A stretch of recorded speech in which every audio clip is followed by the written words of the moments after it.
Сот реформасы жемиштүү жүрүүдө. Маселен, жаңы кодекстер кылмыштык козгоо стадиясындагы коррупциялык көрүнүштөрдү токтотту. Ошондой эле соттук отурумдарда видео, фото, аудио жаздыруулар орнотулууда. Азыр сурак жана көрсөтмөлөр видео камерага тартылып жатат. Бул дагы өз кезегинде сот тармагынын ачык айкындуулугун камсыз кылып, коррупциялык көрүнүштөрдү жок кылат. Өзүңөр билгендей, кээ бир тараптар, кээ бир элдер баягы нааразы келтирген да. Биз айткан сөздөр ушул так түшпөй, бурмаланып, башкача түшүп, соттор түшүнбөй, мүмкүн башкача чечим кабыл алып калды дегенде нааразы сөздөр болгон.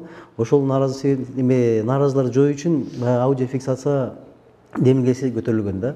Азыркы учурда мен айтылгандай 86 сотто, сот залында орнотулган. Бул 21 сотто, көбүнчө бул соттор Чүй менен Бишкекте, кээ бир сотто Ош облусунда орнотулган, Көлдүдө бар.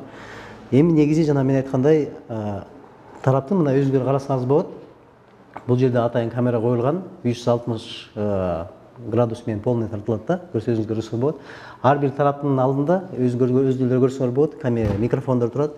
Айтылган сөздөрү так өзүнчө болуп жазылып түшөт системага. Сот залдарында орнотулган видео камералар ар тараптын көрсөтмөсүн тартып, үнүн жаздырып турат.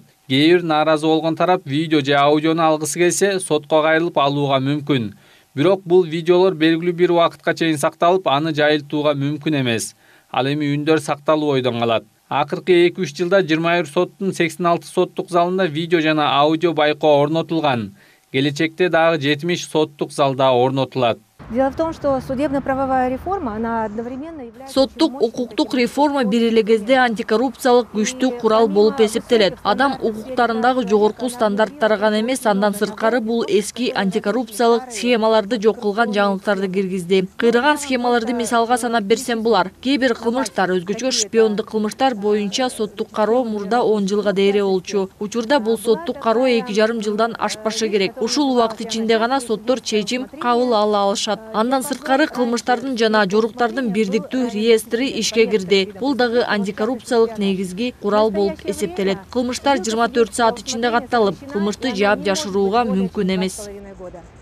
Мурда өлкөдө кылмыштардын жана жоруктардын бирдиктүү базасы жок эле. Ошондуктан көзөмөл жүргүзүп туруу кыйынга турчу.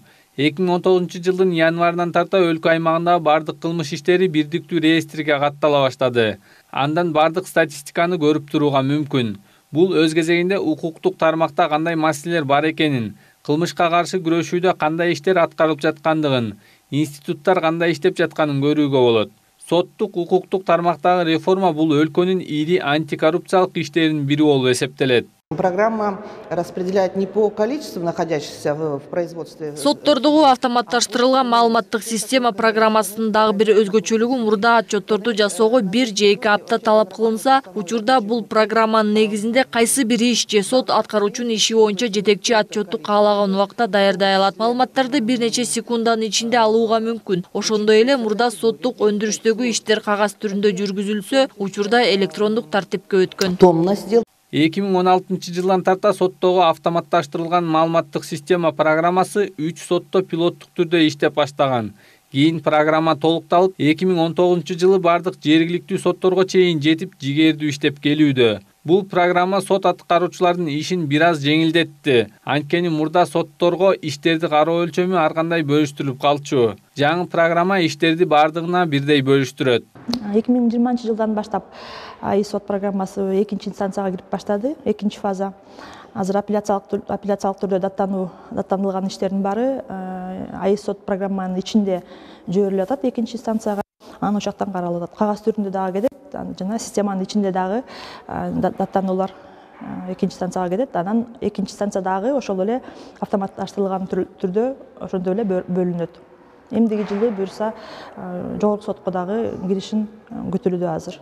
Соттордогу автоматташтырылган маалыматтык система программасы сотторго иштин көлөмүнө, санына, татаалдыгына жараша бөлүштүрөт. Андан сырткары кимде канча иш каралып жаткандыгын көрүүгө мүмкүн. Канат Жолочиев, Бактыбек Маматсаев, Пирамида.